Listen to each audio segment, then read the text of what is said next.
Bonjour, nous sommes le 11 janvier 2009, Gilberte, et cela fait maintenant un peu plus de 76 ans que la Vierge est apparue ici, à quelques pas de nous, sous l'aubépine.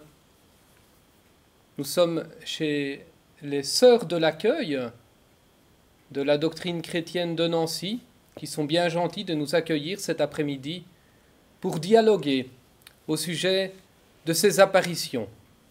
Gilberte, comment est-ce que tout cela a commencé? Eh bien, nous venions reprendre une de nos amies, Gilberte Voisin, qui était demi-pensionnaire ici au couvent des religieuses et qui sortait tous les soirs à 18h30. Généralement, c'était son père qui venait la reprendre, mais comme il était employé à la gare, il n'était pas toujours libre et c'était sa fille et son fils qui venaient la reprendre. Mais comme nous avions fait connaissance quelques mois avant avec les enfants, donc nous étions 4, 5 à nous rencontrer, Gilberte m'avait dit, tu sais, si Albert et Fernande viennent me reprendre, viens avec moi. Et j'ai dit, mais moi, à 6h30, maman ne voudra pas. Et alors elle m'a dit, mais demande à ta maman. Et chose extraordinaire, maman a dit oui, mais à condition que ta sœur André t'accompagne. Alors nous sommes venus reprendre sagement Gilberte Voisin ici à 18h30 au couvent des religieuses. Mais pendant quelques jours, ça s'est très bien passé, puis ça devenait monotone. Alors les grandes, Fernande et ma sœur André, ont décidé de sonner aux portes. Oui, alors, comme beaucoup d'enfants faisaient ça époque-là, à cette époque-là et encore maintenant. Hein. Alors les grandes sonnaient aux portes. Et le soir du 29 novembre, nous avions sonné à 2 portes. Moi, je ne sonnais jamais, parce que j'étais trop petite, je ne courais pas assez vite. Oui, vous étiez la plus petite. La plus petite des 5, j'avais 9 ans. Oui. Mais surtout, ça ne m'intéressait pas beaucoup, ces choses-là ne m'intéressaient pas beaucoup. Enfin, je me cachais et je regardais ce qui se passait.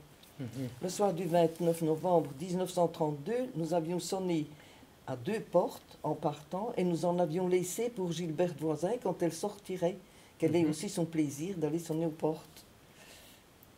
Nous arrivions devant la porte du couvent. Albert, le garçon qui avait 10 ans, se précipite sur la sonnette, qui est toujours la sonnette actuelle. Oui. Pour lui, c'était encore une sonnette. Et il sonne, il se retourne vers nous pour prendre la parole avec nous les filles, donc Fernande Voisin, ma sœur André, et puis moi. Il voulait nous parler. Et il nous a crié « Regardez la Vierge qui marche sur le pont !» Mais il a crié ça, moi je ne sais pas le rendre comme lui l'a dit. Oui. Et il nous a dit « Regardez tout de suite, regardez tout de suite !» Nous nous sommes retournés et nous avons vu en effet une personne très, très, très brillante qui ne marchait pas sur le pont, elle marchait au-dessus du pont, environ à 50-60 cm au-dessus du pont.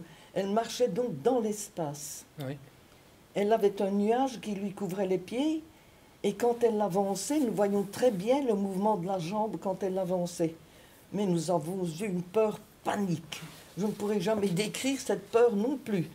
Oui. Nous étions seuls, il faisait sombre, il y avait de grands arbres, il y avait des sapins, il y avait juste une allée centrale dans le jardin des sœurs, une allée centrale et 2 allées latérales. Et ailleurs, c'était des sapins, c'était des petits buissons. Enfin, il n'y avait pas de lumière, ni dans la rue, rien. À l'époque, oui. Nous avons eu une peur que je ne décrirai jamais. Nous nous sommes précipités sur la porte pour entrer. Albert a de nouveau sonné, et il y avait une sonnette au tiret, là, je ne sais pas. Et tout était bloqué. Oui. La sœur portière arrive, elle qui nous voyait habituellement très sage. « Bonsoir, chère sœur. » Ce soir-là, nous nous sommes précipités dans le couloir. « Mais qu'est-ce qui vous arrive ?» dit-elle. « Mais qu'est-ce qui vous arrive ?»« Mais vous ne voyez pas là-bas, chère sœur, vous ne voyez pas là au-dessus du pont. » »« Ben non, je ne vois rien, qu'elle dit. »« Mais ce n'est pas possible. » Là-dessus, elle allume une petite lampe qui me semblait une petite misère. Alors, à côté de ce que nous voyions, cette personne qui marchait dans l'espace, si brillante, je ne comprenais pas pourquoi elle donnait à allumer cette lampe. Elle ne voit rien. Mais entre-temps, Gilberte est descendue de la salle d'études à l'étage et elle arrivait près de nous. Et avant de nous dire bonsoir, elle aussi disait « Oh !» Elle voyait aussi. Oui. Alors la sœur portière nous a dit « Retournez chez vous et que ce soit fini. Hein. C'est une branche d'arbre que vous avez vue remuer. Pensez un peu. » Nous sommes donc redescendus, mais en descendant l'allée centrale, nous nous rapprochions du pont et de cette dame qui marchait dans l'espace, et si brillante. Moi, je donnais la main à droite à ma sœur André et à gauche à Gilberte voisin. Et je courais en fermant les yeux pour ne rien voir tellement j'avais eu peur. Et pourtant, au fond de moi, je me disais, elle est si belle, je devrais regarder, mais je n'aurais plus osé tellement j'avais peur. Arrivé devant ce qui est aujourd'hui le magasin de Promaria, je suis tombée. Et instinctivement, j'ai regardé vers le pont. Et la Vierge, là, parce que nous l'avons su dans la suite, avait été arrêtée, elle avait les mains jointes et elle semblait nous regarder partir. Alors de nouveau, nous avons eu peur et nous sommes venus expliquer à maman que nous avions vu une dame qui marchait dans l'espace et nous lui avons tout raconté. Maman nous a écoutés, sans se fâcher. Elle nous a dit, bon, maintenant c'est fini, je ne veux plus en entendre parler. C'est fini, on n'en parle plus. Et quand maman disait une chose, il fallait s'y soumettre. C'était une personne autoritaire, sage, mais autoritaire. Donc nous n'en avons plus parlé, mais comme je l'ai toujours dit, j'y pensais tout le temps. Tout le temps. Et je n'en ai plus parlé à ma sœur, et ma sœur m'en a plus parlé. J'y pensais tout le temps. Le lendemain, je suis venue en classe comme d'habitude, je regardais ce pont, mais il n'y avait rien. Il n'y avait rien. Donc, dans la matinée, quand je suis sortie de l'école, il n'y avait rien. Je rentre à la maison, je n'en parle pas à ma soeur, je n'en reparle plus à maman. Le soir à 6h30, nous revenons. Fernand Voisin et Albert frappent au volet chez maman pour nous prendre et nous partons ensemble. Nous ne nous sommes pratiquement pas parlé entre nous. Nous venions en nous donnant la main, mais sans nous parler. Donc chacun y pensait. Nous arrivons devant le pensionnat, il n'y a rien. Albert sonne, nous regardions toujours. Hein. Et au moment où il a sonné, elle est là et elle marche. Elle va dans un sens. Toujours au-dessus du pont. Les mains jointes, toujours au-dessus du pont. Et puis, je la vois revenir dans l'autre sens. Toujours les mains jointes et toujours le nuage et toujours dans l'espace. Et de nouveau, nous avons eu très peur.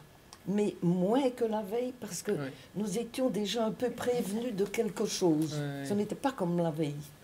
Nous l'avons de nouveau montré à la sœur portière, qui n'a de nouveau rien vu. Et ça, je ne le comprenais pas, mais en fait, c'était comme ça. Je n'avais jamais entendu parler d'apparition. Mes parents étaient croyants, ils étaient pratiquants, mais nous disions la prière du soir, mais pour moi, c'était le petit Jésus. C'était tout. On ne me disait pas, il faut prier la Sainte Vierge. Je priais le petit Jésus, c'était tout. Donc, tout ça, c'était nouveau, c'était extraordinaire. Nous rentrons, nous le disons à maman. Elle, tu sais, elle était encore là, elle marchait encore au-dessus du pont, tu sais. Elle marchait encore dans l'espace. Et maman se dit, 29 novembre, 30 novembre, proche de la Saint-Nicolas, 6 décembre, elle dit, c'est certainement quelqu'un qui se cache dans les buissons chez les sœurs et qui leur fait peur. Et elle se dit, demain, j'irai avec eux, et s'il y a quelqu'un, gare à lui, il n'y reviendra plus. Bon, le troisième soir, maman vient donc avec nous. Mais il y avait déjà quelques personnes qui nous accompagnaient. Ça s'était déjà dit. Je ne sais pas comment ça s'est fait, mais il y avait déjà quelques personnes qui étaient au courant. Et nous arrivons, je regardais toujours le pont, je regardais le pont, il n'y a rien. Quand Albert a sonné et que Gilberte est descendue de la salle d'études, elle apparaît tout à coup à quelques mètres de nous, comme si vous diriez là près du mur, et à peu près à 1 mètre du sol. Donc tout près de nous, près du buisson de houx qui existe encore maintenant.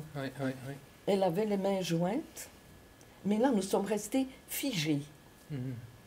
Figés, hein. Nous la regardions et et nous la regardions, c'est tout. Mhm. Elle avait les mains jointes, elle a écarté les mains, doucement, très lentement, et puis elle nous a regardés tous les 5 en souriant. Mhm. Et puis elle a disparu. À partir de ce moment-là, nous n'avons plus eu peur. Ouais. Nous serions passés au travers du feu pour la revoir. Mhm. Vous ne pouvez pas imaginer ce que ça nous a fait quand elle nous a regardés tous les 5 en souriant. Alors nous avons crié, maman, elle est là. Mais déjà, elle était partie puisque ça n'a pas duré très très longtemps. Ouais, Maman est arrivée, elle avait pris un gros bâton. Elle l'a fouillé dans tous les buissons, elle a regardé partout. Elle n'a rien vu. Alors elle nous a dit, si je ne vois rien, c'est qu'il n'y a rien. Donc vous n'avez rien vu. Et je ne veux plus entendre parler de ça, c'est fini. Nous sommes rentrés chez nous. Et les jours qui ont suivi, nous sommes revenus, mais tout de suite il y a eu du monde et du monde. Mère Théophile a été au courant. Mère Théophile, la La supérieure. supérieure du couvent, elle m'a fait appeler.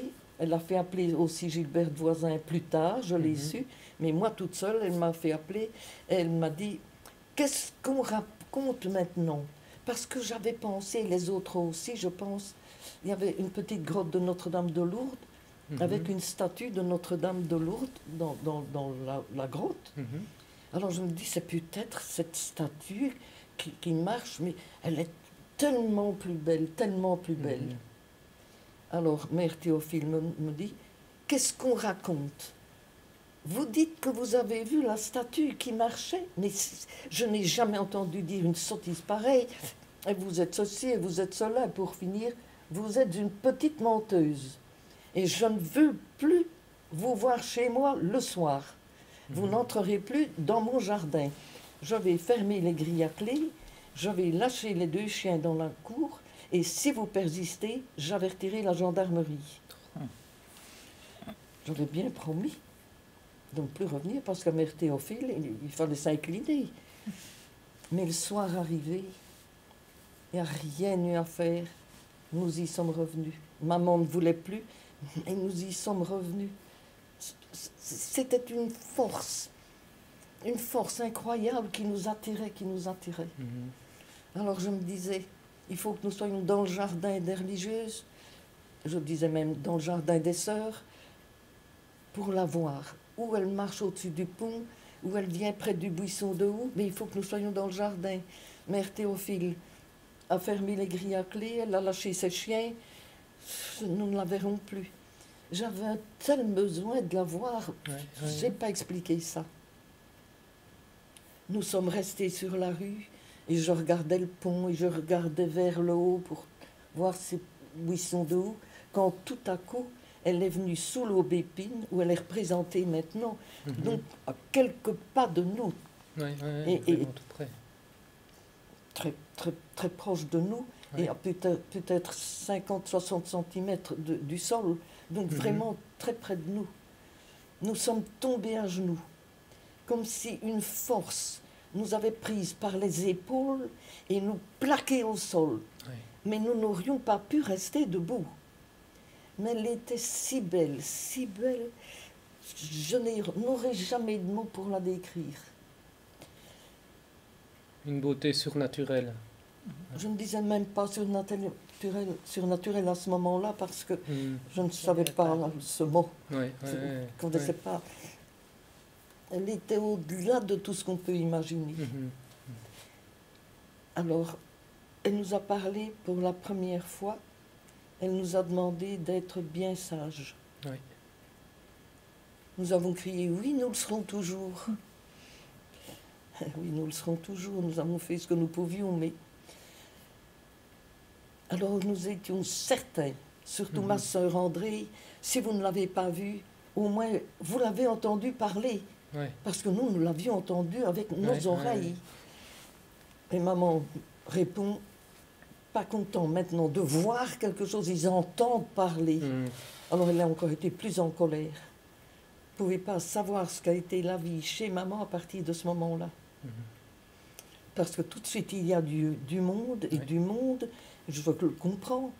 Et maman, ne pouvant plus nous voir, ne pouvait plus nous voir à table.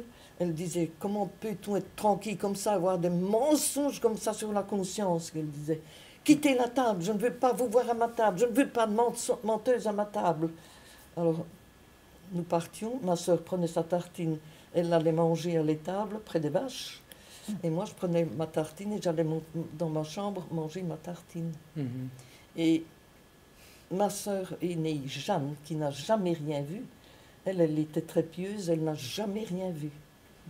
Mais elle l'a surpris, ma sœur André, qui tenait une vache par le cou, appuyée comme ça sur le cou de la vache, et qui lui disait, ma pauvre vache, il n'y a que vous autres qui ne me faites pas pleurer. Et c'était vrai. Et les jours se sont suivis. Le plus beau de tous les souvenirs humains, parce que celles que nous avons vues étaient au-delà de ce que nous pouvons décrire, comme je vous l'ai déjà dit. Mais ce qui m'a frappé et qui me frappe encore aujourd'hui, c'est que les 2 chiens de mère Théophile, qui étaient alors en colère, vu qu'il y avait du monde sur la rue, ils se lançaient sur les grilles, ils se lançaient, ils aboyaient, ils étaient devenus fous. Dès que la Sainte Vierge arrivait, mais dès qu'elle arrivait, nous tombions à genoux et les chiens se couchaient et se taisaient. Pour moi, c'est assez extraordinaire aussi. Ça a été pour moi le premier des miracles. Parce que pour faire taire un chien, quand il est en colère, parce qu'il y a du monde, des étrangers qui sont là, c'est pas facile. Non, hein. non. Eh bien, chaque soir, quand ils étaient là, ils se couchaient, ils se taisaient. Et dès que la Sainte Vierge disparaissait, à l'instant même, les chiens recommençaient. Que c'est beau tout ça. Mon Dieu, que c'est beau. Alors il y a eu tout de suite du monde, beaucoup de monde. Beaucoup de personnes qui voulaient nous interroger, savoir. Maman disait, oui, allez raconter tous vos mensonges à ces pauvres gens qui vous croient. Mais est-ce que c'est possible d'avoir une conscience comme ça? En plus, je ne vais pas dire, ça continuait jusqu'au dernier soir. Voilà. Et donc, il y a eu différentes apparitions. La Vierge vous a demandé tout d'abord d'être bien sage. Et puis, elle vous a parlé d'autre chose. Oui, elle nous a demandé d'être bien sage. Et puis, dans la suite, elle nous a posé la question, est-ce bien vrai que vous serez toujours bien sage? Nous avons encore répondu, oui, nous le serons toujours. Et puis, Fernande avait posé une question, pourquoi venez-vous ici? Regardez un peu que c'est beau. Elle l'a répondu, pour qu'on vienne ici en pèlerinage. Une gamine qui pose une question à la Mère de Dieu et la Mère de Dieu qui lui répond. Aujourd'hui, ça m'émerveille encore. Vraiment. Donc, elle a demandé qu'on vienne ici en pèlerinage. Elle a demandé une chapelle, parce que nous avions... Les grandes parlaient, moi pas. Que désirez-vous que nous fassions pour vous? Ou à la demande du clergé, que voulez-vous qu'on fasse pour vous? Elle a répondu, une chapelle. Elle parlait toujours, elle nous répondait en très peu de mots. Même quand elle parlait, c'était en peu de mots. Elle nous a demandé de prier toujours. Elle a dit, je convertirai les pécheurs. Je suis la Mère de Dieu, la Reine des cieux.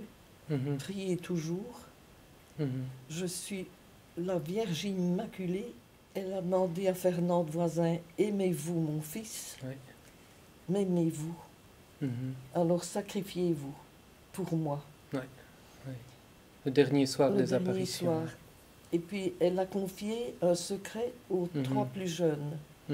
C'est-à-dire que pendant qu'elle parlait à un de nous, les autres voyaient remuer les lèvres, mais n'entendaient même pas le son de la voix. Et c'est le dernier soir qu'elle a dit adieu. Elle l'avait averti quelques jours auparavant, ce sera bientôt ma dernière apparition. Mais moi, je n'y croyais pas. Et quand elle nous a dit adieu, je n'y croyais pas non plus, Parce que je disais toujours, les missionnaires qui partent en pays de mission, quand ils partent, ils saluent tout le monde, ils disent adieu, adieu, adieu à tout le monde, mais ils reviennent. Mais elle reviendra. Et pendant, je dirais, des années, tous les soirs, je l'espérais. Maintenant, je l'espère d'une autre façon. Mais Oui. Et vers la fin des apparitions, quand elle ouvrait ses bras, vous avez vu son cœur. les derniers soirs, moi, je l'ai vu 2 soirs après les autres. Mhm, Et je me demandais toujours pourquoi je ne voyais pas son cœur comme les autres. mhm. Alors, je vais vous la décrire. Oui, Elle avait une robe blanche, oui. toute droite, qui tombait avec des plis ronds. Mhm, La robe se fondait dans le nuage. mhm, Le nuage lui couvrait les pieds. Nous n'avons Mhm. jamais vu les pieds. mhm. Elle avait un reflet bleu qui partait de l'épaule gauche et qui traversait toute la robe jusqu'en bas de la robe. Oui, oui, Elle avait les mains jointes, oui, elle avait un chapelet au coude droit oui, qui se perdait dans les plis de la robe. oui. Et quand elle disparaissait, elle ouvrait, donc elle avait toujours les mains jointes. Mhm, Et quand elle disparaissait, elle ouvrait lentement les bras, le chapelet disparaissait, mhm. et les derniers soirs, nous avons vu un cœur d'or sur la poitrine avec des rayons d'or. Les rayons étaient plus larges à la base du cœur et ils venaient en pointe. Mhm, mhm. Elle avait un voile sur la tête et le voile lui couvrait les épaules. Mhm. Autour de la tête, elle avait des rayons d'or. Ils étaient tous de la même hauteur, Ouais. mais ils semblaient être en or et en lumière. Mhm, C'était extrêmement léger. mhm. Et au travers de ceux de devant, que nous n'aurions pas pu compter, Ouais. on voyait très bien le dessus de la tête. Ouais. Et sa voix, comment était sa voix? Elle avait une voix très douce, Mhm. très douce. On l'entendait sans faire effort, Ouais. mais très douce. Très C'était douce, comme une ouais. voix qui vous pénétrait. Mhm. Ouais. Et son regard, Très doux. très doux. Ouais. Elle avait les yeux bleus. Mhm. Mhm. Elle était extrêmement belle. Donc, Très belle. ouais. Très belle et très bonne. Très bonne. Ouais, ouais, ouais. Comme une mère. Comme une mère. Oh, bien au-delà. Ouais. Bien Ouais. au-delà. Mhm. Vous pouvez peut-être aussi nous dire un petit mot du 8 décembre, Gilberte. Oui, ça, ce sont... Pour nous, elle était encore plus brillante le 8 décembre. Mhm. Elle est apparue 3 fois plus brillante encore que habituellement. Mhm. C'était le 8 décembre, la veille de la Noël. Mhm. Figurez-vous, comme elle était plus belle la veille de la Noël, nous étions convaincus, mais convaincus que le jour de Noël, elle allait venir avec l'enfant Jésus sur les bras. Mhm. Ça, c'était sûr, elle devait venir avec l'enfant Jésus sur les bras. Elle n'est pas venue du tout. Elle ne s'est pas montrée du tout. Ah, ouais. Parce qu'elle ne venait pas tous les soirs. Hein. Non, non. Elle ouais, pouvait ouais. rester plusieurs soirs sans apparaître. Ouais. Et donc elle est venue le 8 décembre plus brillante, la veille de la Noël, et le 3 janvier, le Ouais. jour de la dernière apparition. Ouais, ouais. On se demande comment elle pouvait encore être plus brillante, mais elle était plus brillante. Ouais, ouais. Alors ce 8 décembre, mais nous ne l'avons su qu'après, nous sommes tombés à genoux, Mhm. comme d'habitude quand elle était là, et tous ceux qui étaient alentour, notamment ma maman, a très bien vu qu'on faisait des expériences sur nous. Ah oui. À Gilbert Voisin, donc elle était à genoux, un médecin, parce qu'il y a eu tout de suite des médecins autour de nous pour nous séparer, pour que nous ne puissions pas nous parler. Mhm. Un médecin s'est agenouillé près de Gilbert Voisin et lui a pincé les mollets, Ah oui. mais vraiment pincé, Ouais. parce qu'il a dit après, celle-là, si elle n'a rien senti, elle emportera les marques. Mhm. À ma sœur André, on lui a donné des coups de canif dans la joue. Mhm. C'était un docteur de Beaurain d'ailleurs qui lui a donné. Elle n'a rien senti. Ouais. Et à moi, ils ont allumé une allumette sous mes mains. Mhm. J'avais mes mains jointes et l'allumette a brûlé sous mes mains, mais je n'ai rien senti. Et quand nous sommes arrivés, parce que tout de suite après chaque apparition, nous étions conduits, Oui. parce qu'il y a eu tout de suite, je dirais, des dizaines et des dizaines de médecins qui, ayant constaté que nous n'étions pas des malades mentaux, Oui. ont suivi les apparitions et nous ont vraiment poursuivi, c'est le cas de le dire. Donc nous étions séparés en sortant de chez maman ou en sortant de chez la famille voisine, séparés ici pendant l'apparition, avant l'apparition, après l'apparition toujours séparés par des docteurs qui nous traînaient jusqu'au couvent des religieuses. Mhm. Au couvent des religieuses, nous étions séparés dans des salles différentes et puis nous passions à l'interrogatoire de tous ces médecins. Et moi, comme j'étais petite, on devait me prendre et me mettre debout sur une table pour que tout le monde me voie quand on me posait des questions. Et ce soir du 8 décembre, quand je suis arrivée à l'interrogatoire, on m'a dit « Montre tes mains ». Qu'est-ce que j'ai eu peur, parce que je ne me lavais plus. Maman ne s'occupait plus de nous. Elle ne me croyait pas, elle ne croyait pas à ma sœur, elle ne pouvait plus nous voir. Eh bien, moi, à 9 ans, je ne me lavais plus. Et alors, quand on m'a dit « Montre tes mains », je me dis « On va me dire que j'ai les mains sales. Et que la Sainte Vierge n'apparaît pas une gamine qui a les mains sales. » Bon. Je montre mes mains. Et ils regardent, et ils s'avancent tous, et ils prennent mes mains, ils tournent dans tous les sens. Mais elle n'a rien. Je me dis, mais qu'est-ce que je dois avoir? Mais elle n'a rien. Non, non, non. Mais il n'y a pas de brûlure. Je me dis, pourquoi je devrais avoir des brûlures? Mais il n'y a même pas de traces de fumée, il n'y a rien. Ce n'est qu'après que j'ai su qu'on avait voulu nous brûler et je n'avais rien. À Gilbert Voisin, ce fut pis. Quand elle est arrivée à l'interrogatoire, on lui a dit « Enlève tes bas ». Elle se demandait « Maintenant, on va me déshabiller, qu'est-ce qui va se passer ?» C'est que nous étions vraiment abandonnés, misérables. Hein. Et puis, tout le monde a regardé ses mollets, et tous les médecins ont dit « Mais il n'y a même pas de trace de rougeur, elle n'a rien. » Voilà ce qui s'est passé le 8 décembre. Je ne sais pas si on a fait des expériences sur Albert ou Fernande, je ne l'ai jamais su. Mais voilà ce qui s'est passé.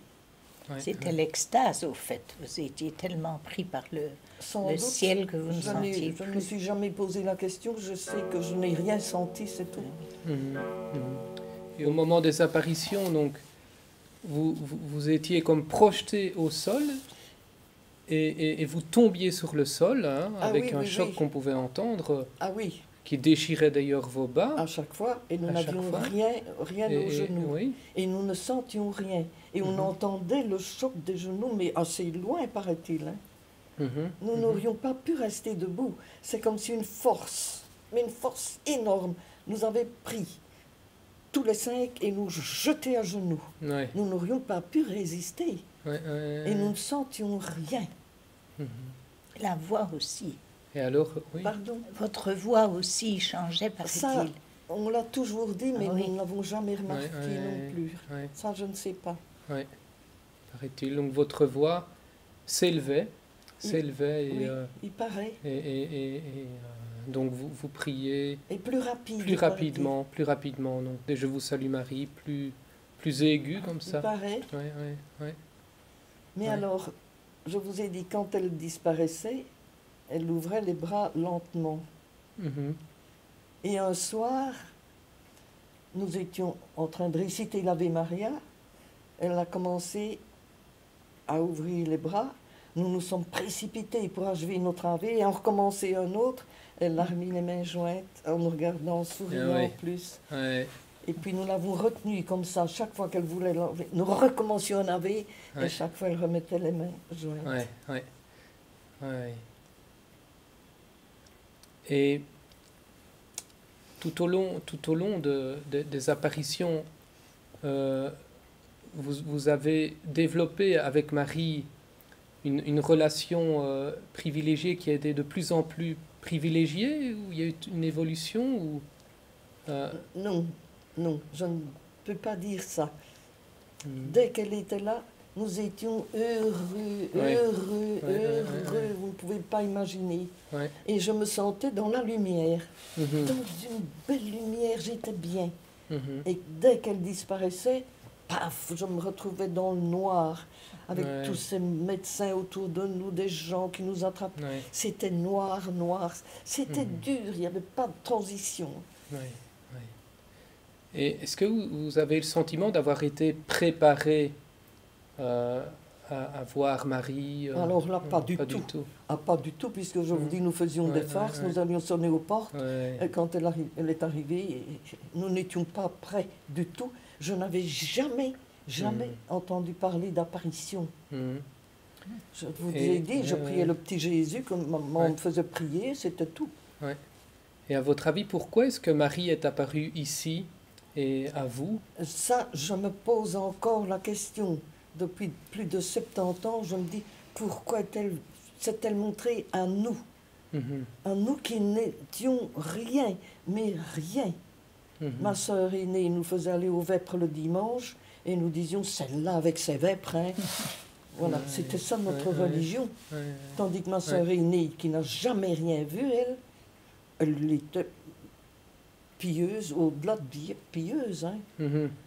Elle-même disait, croire que vous avez vu la Sainte Vierge. Oh non, si c'était moi, oui, on me croirait, mais vous autres.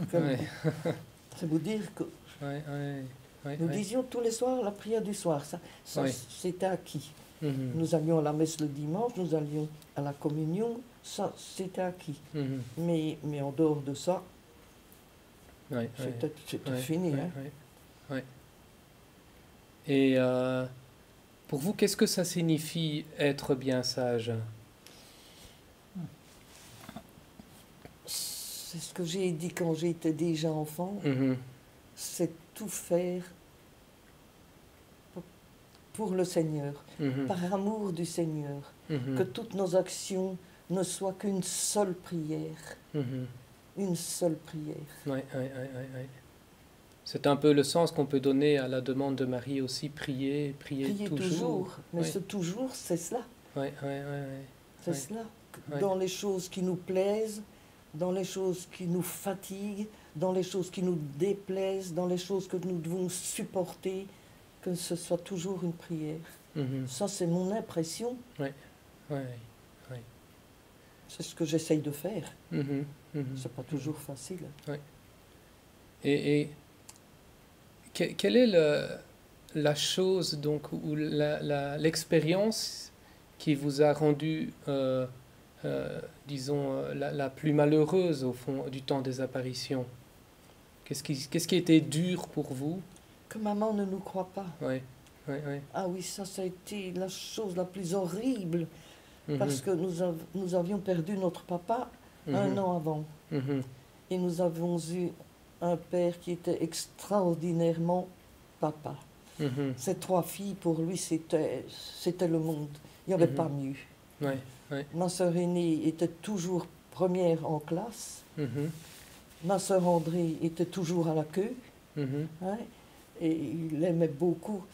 Je me souviens qu'André lui avait montré un jour son bulletin qui n'était pas très beau, que maman avait laissé sur la cheminée. Voilà, quand papa rentrera, tu vas voir ce qu'il va te dire. Alors il a regardé son bulletin, il a souri et puis il a dit à André, en caressant ses cheveux, je n'ai rien, tu tâcheras de faire mieux la prochaine fois. Il était bon. Extrêmement beau et en adoration devant ces 3 filles. C'est ce qui a fait dire à André pendant les apparitions, si papa était là, nous ne serions pas malmenés comme nous le sommes. Si seulement papa était là. Parce que maman, je vous ai dit, ne pouvait plus nous voir, mais vraiment nous voir. Oh là là. Mais maman a souffert aussi. Imaginez, maintenant il y a des apparitions un peu partout. Vraies ou fausses, ça ce n'est pas notre affaire, mais on en parle. Mais en 1932, on ne parlait pas d'apparition nulle part. Nous autres, nous avions vécu dans une ferme tout à fait à l'écart. Je vous montrerai où vous l'avez déjà vu, une photo tout à fait à l'écart. Nous disions la prière du soir, comme je vous le dis. Nous allions à la messe tous les dimanches, mais c'était à 3/4 d'heure de notre maison. Nous allions à l'école à 3/4 d'heure de la maison. Mon père décède, et puis nous venons habiter à Beaurain parce qu'on ne pouvait plus tenir cette ferme énorme que nous avions. C'était environ 100 hectares. À l'époque, c'était énorme. Maman avec 3 petites filles, ce n'était plus possible. Alors nous sommes revenus habiter ici. Nous avons gardé une dizaine de vaches, 2-3 chevaux, je ne sais plus très bien. Et puis alors, nous arrivons le 1er mai 1932 à Beaurain, et les apparitions ont lieu le 29 novembre. Mais à cette époque-là, qui aurait cru que la Sainte Vierge apparaisse à ses propres enfants? Il y avait, comme disait maman après, il y avait Lourdes, qu'elle dit ça, on y croyait, Lourdes, mais c'était le bout du monde, Lourdes, pour les gens de notre zone. Mais que ça arrive à vos enfants, mais vous n'y croyez pas. Donc ça ne peut être qu'une chose de menteuse. Qu'est-ce qui leur prend? On ne leur a pas appris à dire des choses comme ça. Maintenant, je le comprends. Mais malgré cette épreuve, c'était une expérience qui vous a rendu profondément heureuse aussi, que celle des apparitions. Ah oui, certainement. Le moment des apparitions, pour nous, c'était le bonheur que je ne peux décrire.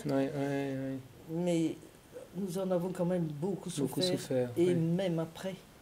Parce qu'il y a des gens qui ne croyaient pas, et je les comprends, mais ils n'étaient pas obligés de nous dire des choses désagréables. Vous êtes une voyante, alors vous pouvez nous prédire l'avenir. Aujourd'hui, encore rien d'y penser, ça me fait mal. Certaines choses comme ça, c'est... Et malgré tout ça, est-ce que vous accepteriez de revivre? Ah oui, certainement. Mais je crois que je le dirai après coup. En tout cas, le vivre en adulte. Dire, oui, je comprends qu'on ne nous croit pas, je comprends. Mais comme enfant, ça a été trop terrible. Surtout que nous n'avions plus ni le soutien de mon père, ni le soutien de ma maman. Nous n'étions plus que deux. Je me souviens qu'un soir, j'ai voulu embrasser maman avant d'aller me coucher. Il était 2 heures du matin. J'ai voulu l'embrasser. Elle m'a dit, je n'embrasse pas une gamine qui ment. Va te coucher. Mais c'est comme si elle avait dit à un chien, va dans ta niche. C'est dur. C'est dur. C'est dur. Surtout comme que enfant, j'étais assez sensible et ça me faisait pleurer dans mon oreiller pour que maman ne l'entende pas parce qu'elle se serait encore fâchée. Ce qui me frappe d'une manière plus particulière, moi, c'est le cœur d'or. Oh, c'est tout qui peut vous frapper. Son regard si doux. Quand elle regarde des petits-enfants, mais vous ne pouvez pas imaginer ce que c'est. Et puis son cœur d'or. Son cœur. Elle a montré son cœur. Et quel est le sens, à votre avis, de... Oh, qu'elle nous aime. Hein. Oh, ça, oui. Mais c'est son cœur d'or et de lumière qui rayonne. Mais ça veut dire qu'elle nous aime. Ça, c'est certain. Ça. Oh oui. Qu'elle nous invite à venir mettre dans son cœur, je pense. Oui, c'est ça. C'est ça. Quand, au moment des apparitions, quand elle nous quittait, je vous ai dit, elle ouvrait lentement les bras. Je me disais, c'est son geste d'au revoir. Mais maintenant, je me dis, je vous attends. C'était peut-être cela qu'elle voulait nous dire déjà à cette époque-là. Revenez demain, je vous attends. Elle ne le disait pas. En tout cas, maintenant, c'est le souvenir qui me reste. Et surtout qu'elle soit là quand je quitterai ce monde, si elle ne me laisse pas toute seule, je l'ai toujours dit. Et donc, vous avez tous les 5 choisi de vivre une vie de mariage. Oui, sans le vouloir, sans le choisir. Ça s'est présenté comme ça. Mais nous avions été tellement marqués par Mère Théophile que le couvent, c'était comme si... Mais c'est que ça devait se passer comme ça. C'est que nous devions nous marier. Parce que je ne l'avais pas choisi, moi. Je n'avais jamais pensé que j'allais me marier. Et puis la situation de mon mari, il est atterri chez nous comme par hasard. Son père avait été fusillé par les Allemands. Sa maman était morte au camp de concentration de Ravensbrück. Et quand ils sont rentrés, ils n'avaient plus un meuble dans leur maison, ils n'avaient plus de vêtements, il n'y avait plus rien. Oui. Rien. Alors ils sont allés de maison en maison, mais c'était l'époque où les Américains avaient débarqué. Donc on disait, André, écoute, nous avons nos Américains ce soir et on ne peut pas te loger. Et c'est comme ça qu'ils sont arrivés chez maman. Et maman lui a dit, oh, mais chez moi, venez, il y a une chambre et vous dormirez, vous serez bien et vous pouvez y rester tant que vous voulez. Et c'est comme ça qu'on a fait connaissance. Et donc, vous avez eu 2 enfants?